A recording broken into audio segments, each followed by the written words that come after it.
What drew you to franchising? I looked at, would it be easier for me to first thing to do is go get a franchise or go and just start my own thing up from scratch? And with the amount of time that I was putting into government contracting, I really didn't think I could just start from scratch. And so franchising made the most sense to me to create another income. And it's you Hmm. can have passive, franchise opportunities, which would be great.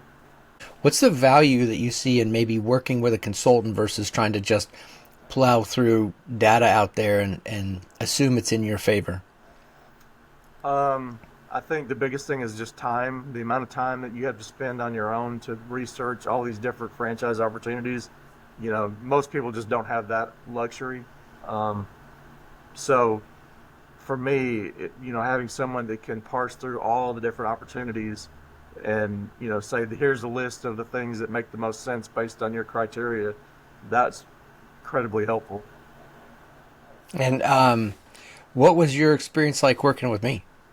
That was great. I told you what I was looking for, and you came back with, opportunities that were a good fit.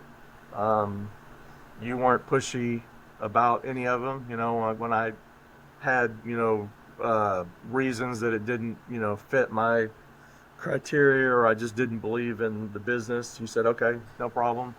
And then, other times you said, hey, I know you said you wanted automotive stuff, but here's some other things that, I'm seeing people have great success with. And, do you want to hear about it? I said, sure, I'll listen. And, listened and just wasn't for me. And you weren't a pushy salesman type. You just said, okay, no problem. I want people to have the right fit. So, um, all is well. We'll just keep pushing forward. And if something comes down the pipe automotive that makes sense, I'll throw it your way. So, Oh, good. And then what would you say to anyone who's considering working with me? I would say absolutely. I mean, you're a stand-up guy. You're honest. You're not pushy. You're not the pushy salesman type. So, I could tell that you have a lot of experience, a lot of knowledge with franchising. And just from our experience, you gave me what I needed. So, yeah, I would definitely recommend you.